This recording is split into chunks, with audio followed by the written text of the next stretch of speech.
Good morning, everyone, and welcome to the 14th episode of Tech Talks. It is an immense pleasure of ours to host Gyanki Tech Talks' first female guest, Mrs. Neha Malu Tapadia. She is the co-founder of Cyan Energy. Cyan Energy was founded in 2018, and they are based in Pune and are into lithium-ion battery pack and charger manufacturing. Their offerings are suitable for various sectors such as energy storage, electric vehicles, railways, and also industrial robotics. Our guest, Mrs. Neha, pursued her bachelor's in electronics and telecommunication from DKTE Kolhapur and a master's of science in engineering management from the Northeastern University, Boston, Massachusetts. She has held various positions in her career, from a digital marketing manager to export executive. She has also guided ventures towards completing and executing their business plans and develop their business models. She is also a blogger at eTravel Inspired by Neha.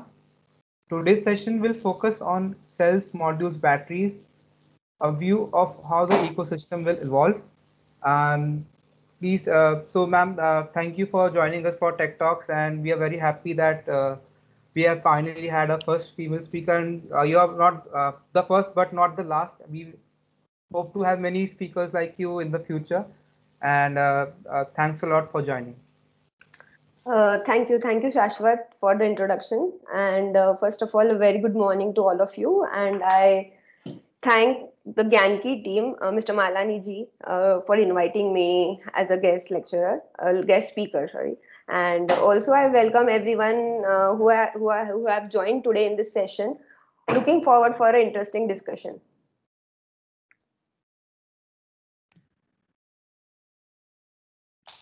Oh, Absolutely. Good morning, Neha, and very good morning to everybody. Once again, welcome you at for a new session of Tech Talks. And so, Neha, would you like to say have say a few words or present something before we get into Q&A? sure.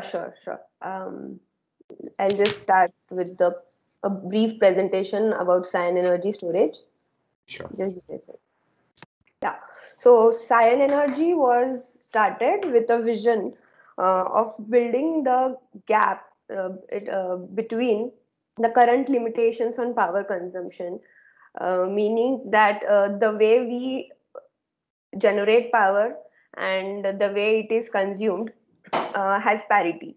So basically, the the amount of energy generated and the amount of power consumed is not always equal. Sometimes the energy is more, the energy generated is very high, and sometimes it is not consumed fully.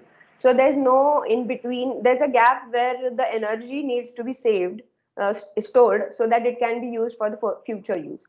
So Cyan Energy Storage was formed with a vision of filling up, as acting as a bridge to fill up this gap. So energy storage was the technologies are critical for this transformation, and in today's era, lithium batteries technology is the most feasible commercially and technologically as well solution for this. So as a company, we started. Cyan Energy Storage was formed in 2018, and it is a part of a business group called Gita Group, which was established in 1950. So we have substantial interest in diversified business activities, ranging from hydro and renewable energy. We manufacture railway sleepers, railway concrete sleepers for Indian railways. Also, in the electricity generation line, we have forward and backward integration, starting from manufacturing of electricity transmission poles, then the refractories. We have special ACSR wire strands manufacturing. We are also into other verticals of dal mills, retail lifestyles, and various other sectors. More about Cyan Energy Storage, we provide customized energy solutions through lithium battery technologies, and also we manufacture charger solutions. So our battery packs range from 3.2 volt to 72 volt, covering a wide variety of applications. lithium-ion based cells. Currently, the chemistries that we are working on are NMCs, LCOs, LFP, to name a few. And parallelly, we are doing R&D. I'll come to that later on. But yeah, we are working on other chemistries as well. We also provide customized and standard as well as standardized BMS solutions to fit the customer's needs. About the applications, we are into wide variety of applications when it comes to energy storage. One of the major sectors that we are into is mobility applications. Mobility in terms of not only commercial but as well as medical mobility. For example, wheelchairs, industrial mobility applications uh, I'm sorry to interrupt you, Neha. Just wanted to confirm. Have you switched the slide, or are we still on the vision slide? no, I have already switched the slide. Okay, yeah, I thought as much. So it isn't Yeah. updating on our end.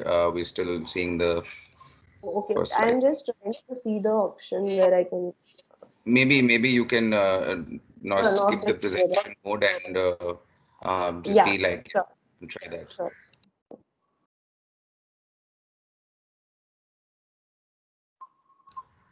It's visible Yeah, now, right? it's visible. Please go ahead. Yeah, so I'm on the applications page. Yeah. So I just briefed you about the company detail, company, the Gita Group, more about Cyan Energy Storage, and now on the applications part. So as I said, we are majorly into mobility applications, especially we equally in terms of commercial as well as industrial applications. In commercial applications, we are into two-wheelers, three-wheelers, up to L5 categories, and in industrial sectors, we are into automation, AGVs, and other forklifts and other industrial applications in mobility. Also, we are into medical mobility devices like wheelchairs. Apart from this, other sectors that we are providing batteries are for defense, telecom. Then also we are entering railway, ESS, and solar systems. One of the things that I would like to add is we have a very rigorous approach. We have a very good network, and we have been working with our suppliers since day one to ensure that the quality of the cells and VMS that we procure and other materials are tweaked as per the requirement of the customer. We also have a very robust team where we have a good balance between experienced and young generation who can take in and grasp new ideas and take forward from there. Apart from this, we have a state of the art production and testing facility. We have collaborated with many organizations for providing excellent testing facilities. Yes, and we have expertise from ex-defense companies and other sectors. So this provides a lot of diversity in the team. Coming up to the future plans, we plan to enter into BESS projects. Apart from this, swapping stations is the next upcoming thing in the battery industry. So we are going to manufacture batteries for one of the major swapping station companies. The details will be revealed as and when this thing happens eventually. So again, apart from lithium ion, as we are going to speak about this topic today, we are also parallelly working on battery chemistries such as sodium ion, calcium air, aluminium air, and fuel cells. The main goal of our R&D throughout and the product development is that we are aiming to move towards faster charging and increasing the range. Also, providing higher power, increasing the energy density, and making the batteries operatable at a wider range of temperature, and the most important of all, safety of the products. We are working continuously towards that. Also, going into the future, we'll adopt chemistries that are more conducive to Indian climatic conditions. That's it. Thank you. I'll take on. I think Mr. Shashwat can take on from here. Harsh, sorry. That's fine. Thank you so much, Neha. We appreciate your giving us a good overview of what Sign is all about. We will move into questions. Just give me one moment. Yeah. Okay. Just give me 1 second. Yeah. I think my first question, we see that your applications are pretty wide ranging, right? It's not just EVs, like not just road mobility, but also energy storage, military. And right now, all the focus you say is based on lithium cells, right? So from that perspective, and the skyrocketing demand of lithium, we know that there's already a sourcing challenge going on. There isn't a lot of local, manufacture yet. I mean, there have been some reserves have been found, but there isn't anything concrete as such. So how are you meeting that challenge? Like, is how does that work? So, right. The biggest challenge that we have faced till date is in terms of sourcing perspective.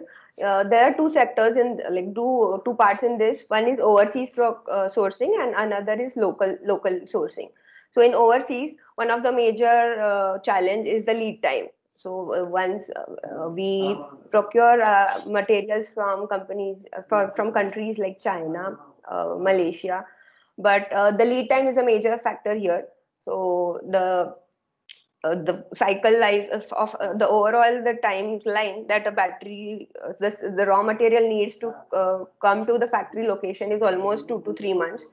And another equally parallelly, the another challenge is it is a very capital intensive process of sourcing, because we have to pay 100% to the companies. Apart from this, the government policies regarding sourcing is not stable. So basically, sometimes the import duty is custom duty is 10%. Sometimes it is 20%. So there's a lot of variation in the there's a lot of variation in the raw material sourcing. That this disrupts the overall pricing factors of the end product.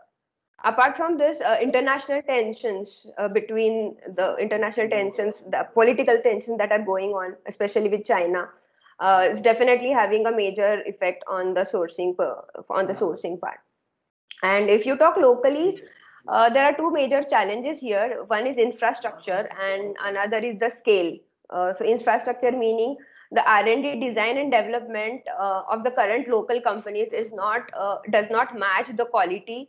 Uh, at least, yeah, not everyone matches the quality of the raw material design, the cells, for example. And in terms of scale as well, the scale is not it is not mass production in India yet, especially of the cells. As we know, no one in India manufactures lithium cells currently. So that's another drawback. But we were very fortunate. I would like to actually add that we were very fortunate that since the day one we have been working continuously on indigenizing local sourced materials, raw materials. Where cells cannot be, yes, we know that. But apart from that, there are various other components that are required in battery pack manufacturing. So we have developed a lot of local vendors, worked with them for the design and R&D and development of the raw materials. So yeah, that has really helped us, especially during the lockdown, where we have seen a lot of other companies have struggled even for a very small part of a battery pack. They were totally dependent on overseas. So we were lucky that we did not had such major problems. Yeah. Fair enough. That's it's good to hear that you are trying to try to source things as much as possible locally and trying to that also in a way is helping generate more business. But yeah, so there is that's still that part about the challenge of being able to procure those cells. So how are you trying to mitigate that? So cells, we are also working, like for example, we are pretty much now also equally focusing on branded cells like Samsung, LG, Panasonic, where the dependency on China reduces quite a bit. We are working with other countries like Malaysia, Singapore, Taiwan. So that has really helped us again in the sourcing part. Okay. And I did see that we read about the fact that there is some research going on in alternative chemistries and stuff as well.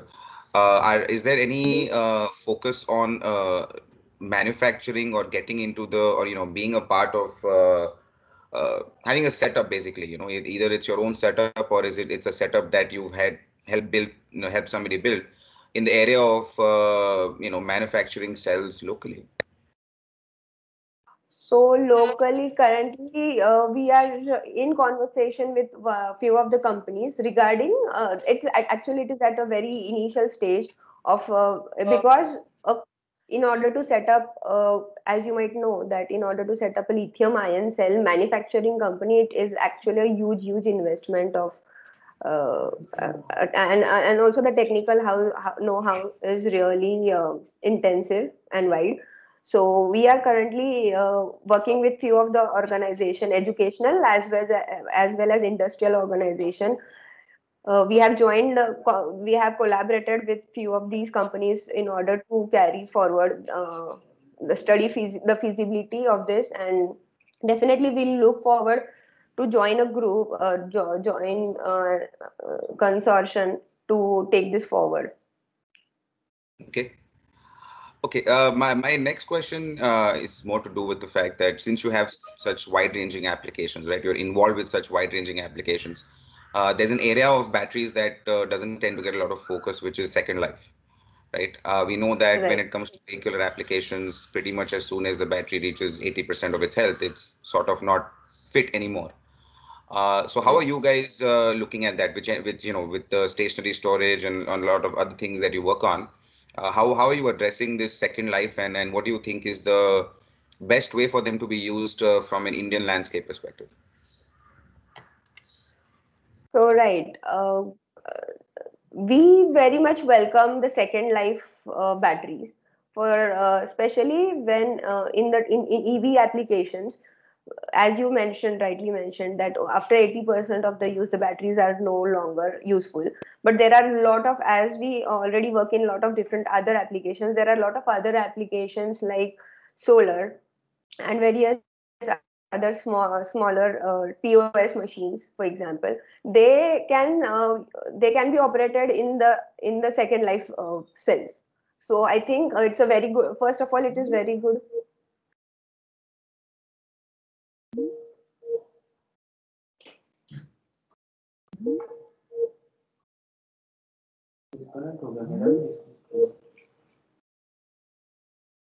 Hello. Yes, you Hello. Yes, are. you're audible. Yeah, Yeah, go ahead. I'm audible. Okay. Yeah. Yes. So, in terms, it is very feasible option and it's good option for firstly for it is good for the environment because making a new battery cell altogether require there's a lot of carbon emissions. So those cells being used in the like the used as a second life option for other applications really helps. It is good for the environment, and secondly it is very cost effective since it is a second life cell. The cost of the product ultimately reduces a lot, and since India is a cost sensitive market, this is a very good option, I would say, the second life batteries. But yeah, again, it depends on the applications. You cannot use a second life cell in electric vehicle or a power tool machinery, definitely not. So are you working on the second life part of things? Have you had any projects where you end up using them so that again, let's say that, for example, you have a client that uses them for a two-wheeler or three-wheeler application. The batteries come out of the vehicle or maybe even a military application, doesn't matter, right? Right. So yeah, we since Cyan is 4 years old, because we did not have many. The battery is still they are still in the field. We haven't received a lot of battery packs back for for the second life option. But yes, we in some of the cases we have used in a very simple application, we have used some of the EV batteries, and the testing data is really positive. Like there's no problem using second life cells in smaller applications in terms of the safety and temperature endurance.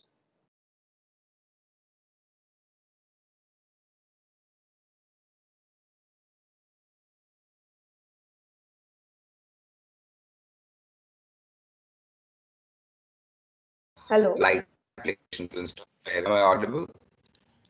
Yeah, yeah. Yeah, sorry. I was saying that yes, when it comes to Second Life, that even certification agencies like ARAI are looking into these aspects of trying to use them for lighting purposes and stuff, street lighting purposes and stuff. So there is a Right. wide ranging application here for sure. Okay. Um, so as an outfit, right? I mean, yes, going green is of course a very big thing. But from an overall ecosystem perspective, is Cyan Energy doing any other taking any other steps to reduce emissions, right? Emissions, or how or things or steps that are more environmentally friendly outside of the cells and the battery packs? Any other, maybe it could be in your sourcing, could be manufacturing, could be in your setup, anything as such? Right. Yeah, we definitely are working because carbon footprint is a really it is going to be a major issue coming forward.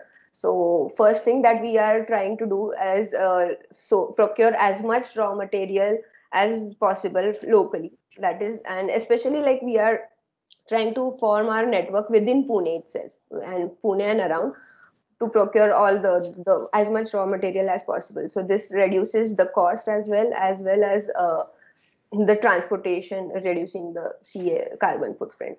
Apart from that, we since the day one we have we have purchased testing equipments and characterization equipments which are energy saver machines. For example, whatever energy is dissipated while discharging a cell, that energy otherwise goes waste. So what we do is our machines are capable that when the energy is being dissipated in the cell while the time of cell characterization, we use that energy, the dissipated energy, in to facilitate other machines and other ancillary equipments of that of the facility.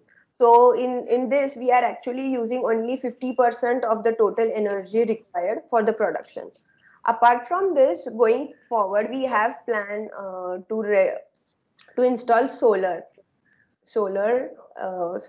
rooftop solutions to use renewable energy in running our production facility and offices. Sounds fantastic. Actually, I'm very intrigued by what you mentioned about using the energy while the cells are getting discharged. Can you tell us a bit more about that? Sure. So if I go more into detail, we make sure that, well, as you might know, that battery pack is manufactured at, there are various stages to that. First is at the Right. cell level, then there's a module level, and then there's a assembly level. So the very important step is the cell level characterization. So a lot of processes happen in the cell level at the cell level. So again, there's a machine called a grading machine that is used in cell characterization. So what is the role of the machine is to charge the battery cells, all the cells. It's like a at a time 1024 cells go into that machine, in a single machine. So we have like multiple machines of those. So at a time those cells are getting charged fully and discharged fully. So the role of the machine is to grade the cells, so that they are the capacity is achieved and they can be used for the future, for the EV application or whatever application it is. So what we do is, by at the time when it is charging, it uses the grid's energy at the time of charging, but at the time of discharging, it actually normally it dissipates a lot of heat, and usually the energy is just wasted. no one uses that. But then we have procured machines, such machines which have energy saver option, where the option is that when at the time of discharge, whatever, like for example, a 3.2 volt 6000 mAh cell will have the energy of 6000 mAh. So like this, there are a couple of hundreds of cells dissipating at a time. So that the energy that is produced at that time, the machine has an option of diverting that energy to other machines. For example, other testing machines, other welding machines, spotting. Also, parallelly, we can run air conditioners, fans, electric lights on that energy. That energy is enough to run, I would say, a unit, like a production unit in terms of small, like AC, lights, fans. Yeah, we can use that. So we have installed such machines.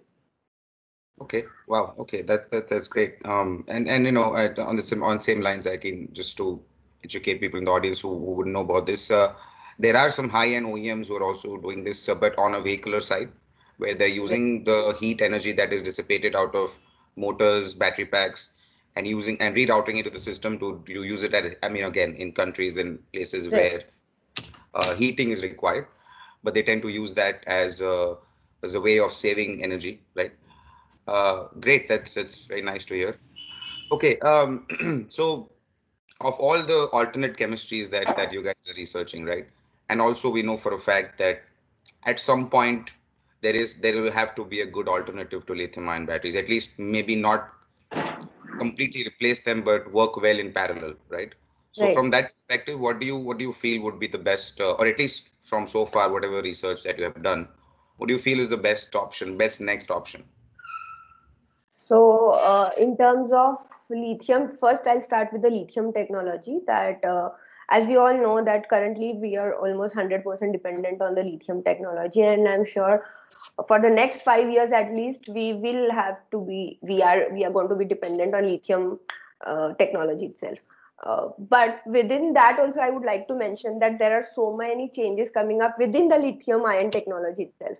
For example, as you might know, there are a lot of chemistries as per the application, because lithium battery is not one size fits all solution, because every different application you need a different chemistry, you need a different form factor. There are a lot of factors in that. So within the chemistries, currently we are economically viable is the NMC, LCO, and LFP chemistry. So within the chemistry, we are seeing a lot of changes coming up within the next couple of years in terms of, firstly, in terms of the chemistries, the cathode ratios. I mean, as you might know, in a like for all the viewers, a battery pack has two. It's a single cell. A single cell has two major factors of cathode and anode. So at the cathode ratios are evolving to provide higher energy density, safety, as well as higher power. So within NMC, within NMC chemistries, we have seen the cathode ratios evolve from 111 to 433 to 811 up till now. And even now, the chemistry is changing. It's still evolving. So definitely at the cathode side, we see a lot of variation coming up in the lithium, within the lithium technology. Secondly, the chemistry adopted that will be adopted will also change depending on the prices of the cells, because if a lot of cells are coming up in the market and the cost is reducing a lot. So that is the thing.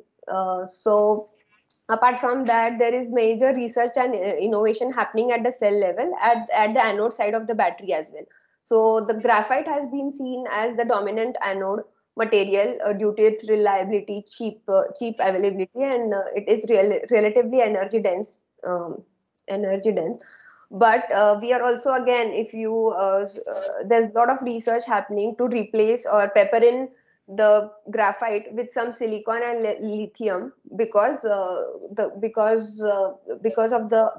silicon has higher energy density property than graphite. So the point here is, as within the lithium chemistry, within the next couple of years, there's a lot of change going to happen in the chemistry, within the chemistries itself. And also currently the Tesla CEO Elon Musk has already, they have mentioned that they are using silicon for better in the anode side.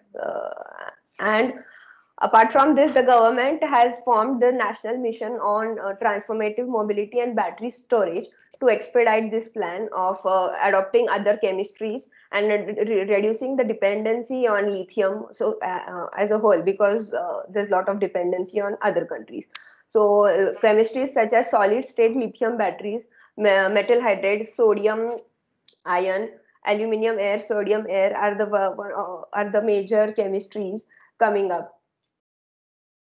Sodium ion is the most viable option because of it has a cheaper production. The cost of production is really cheap and it is easily available in India.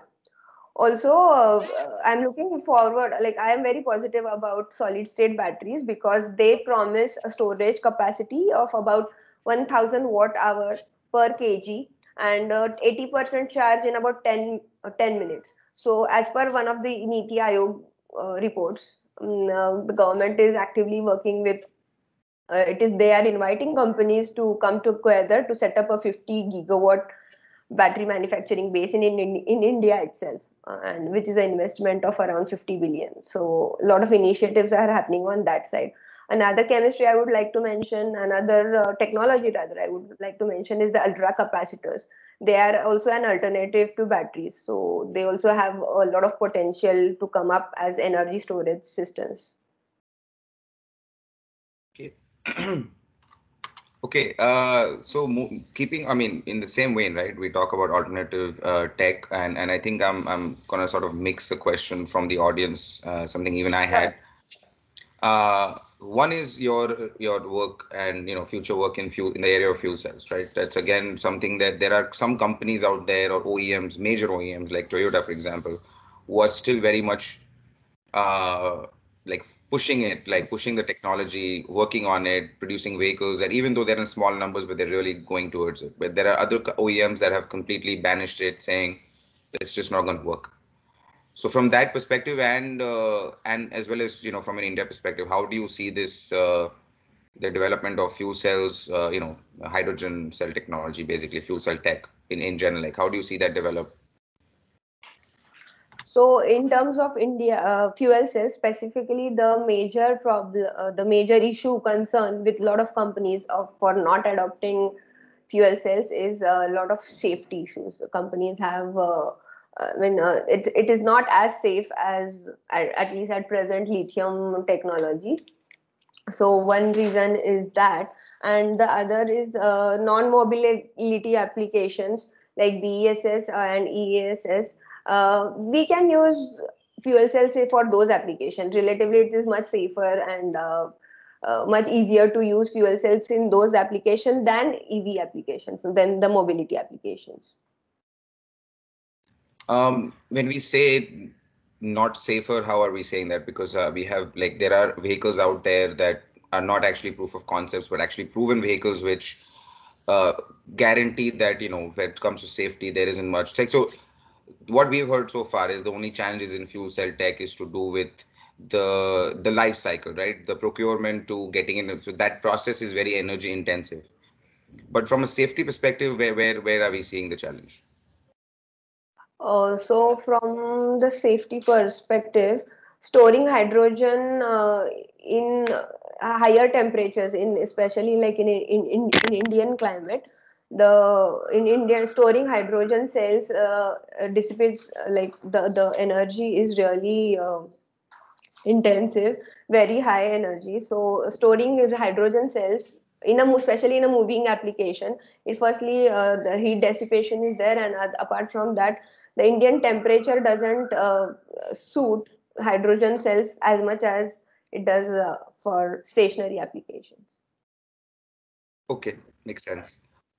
Okay, slightly moving away from the technology side of things. Okay, this is again something that um, can be even if let's say tomorrow there is a lot of the stuff available from from a raw material perspective, from a manpower and skilling perspective, right? That we know that it's still, even that we've heard some things where people may not be as readily available in this industry.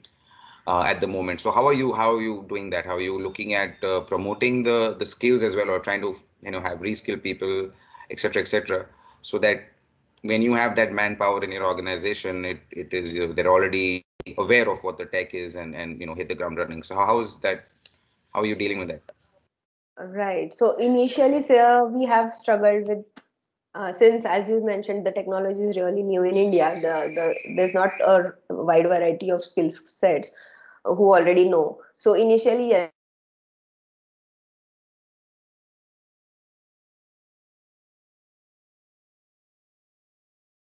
team. We already have a lot of experience, like the lot of collaborations with other organizations. Though they help us to train our team members. Also, we have an excellent team of experienced members, senior experienced members in house. So they have created training programs for all for various departments of production marketing. So that helps indeed. Also, we encourage our team members to join various training sessions, encourage them to attend various seminars. Also, a lot of our team members have visited overseas to train up with the existing plants. So yeah, those are the also yeah. Another thing I would like to mention is we have tied up with major educational institutes again and organizations for talent skill upgradation, wherein they help us train the team members beforehand before they join the company, so that whenever they join in, they are already ready to hit the ground. Okay, fantastic. Okay, I'm going to take one more question from the audience before we close out the session. Which fuel cell is Cyan working or developing? Which type of fuel cell tech is it? PMFC or is it SOFC? So to be honest, that I'm not I'm not really into looking after the day-to-day R&D of Okay, hydrogen fuel cells. okay, So yeah, I'm aware that we are just, it's a very initial phase. We have tied up with a company. They are researching on fuel cells. So and hydrogen fuel cell is the chemistry. So they are working with them, and yeah, let's see. I mean, it's at a very initial stage, I would say. okay. Oh, makes sense. That's fair. Okay. From the existing packs, right? Cells, lithium cells. Any which is your favorite form factor? Do you see any one of them, particular one of them, out of them winning eventually for our system ecosystem? Like So we have again, cylindrical, we have pouch, we have prismatic, we have variations in right. cylindrical cells. So which one would you think is your pick? My pick, actually, I would say that it really depends on the application, because we, since, as I mentioned, that we are working with such a wide variety of applications. Each different application requires a specific different in terms of chemistry and in terms of form factor. Each cell requires a different approach altogether. So we have had so it's difficult to say my favorite, because again, each chemistry, each application, it requires a different chemistry, different form factor. For example, we are working with really high power machines, but for example, in biotechnology applications, wherein the major constant is the form factor. There's a really small space available, so in that pouch cells are really the answer, because no other cell would fit in otherwise. And when you talk in terms of applications such as power power tools, so LFP is the option, I would say, because it's relatively cheaper, it is safer, and also the energy density required for that is really high. It's sorry, it's low, so energy density is low, but yeah. Okay, I think that also makes sense. So from we've talked a lot about a lot of different areas of this tech of energy storage in general. And like again, it's a young outfit, right? You said 4 years. Uh, where does it go from here? I mean, say for example, e-mobility mainly. Uh, you said the right now you provide up to 72-volt systems. Or any plans of increasing that capacity to address four-wheelers or even higher applications, or even get into other sectors? What's the next 5 years look like for SAN? Right. So for SAN, the next 5 years are definitely going to, we are going to switch from 72 volt up to higher voltages. We are already working on that. A 96 volt system, we are already developing a 96 volt 200 Ah battery pack. That is one thing where it is going. Another thing that I see change, we are going to, the plan eventually is to enter the niche markets.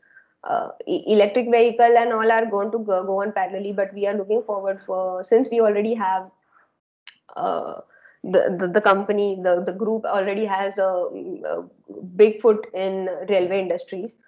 Since last 50 years, we are looking forward to enter the railway market and the defense market. These are the some of the major niche markets we are planning to enter.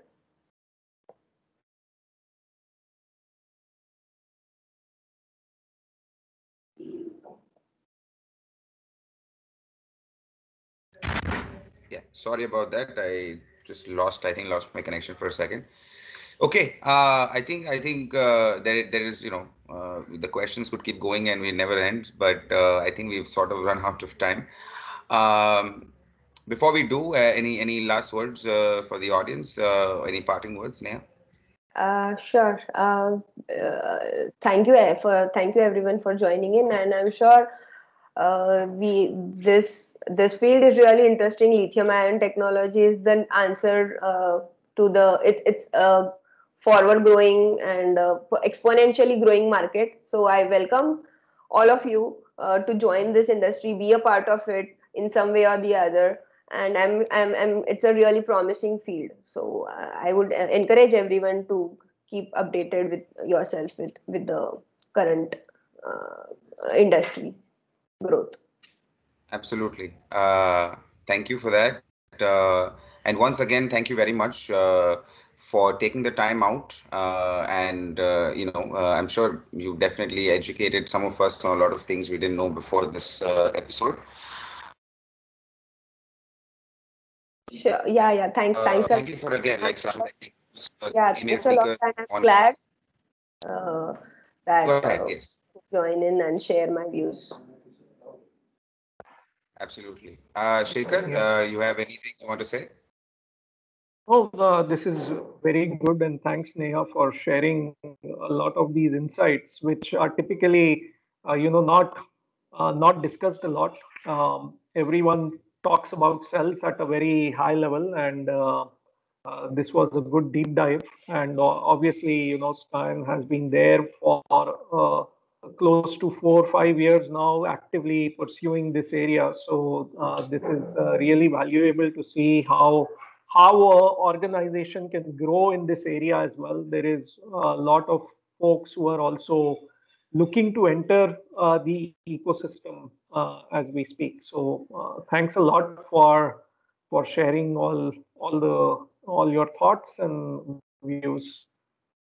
Sure. Thank you, Shekhar, for inviting me again. And I would really encourage all the young generation, young entrepreneurs willing to pursue a career in entrepreneurship to join this industry. There's a lot of scope, lot of wide variety of applications, a wide variety of chemistries that you can work on.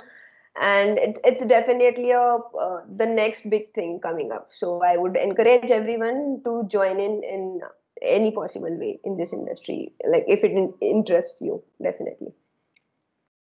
Okay. Thank you. Thank you so much.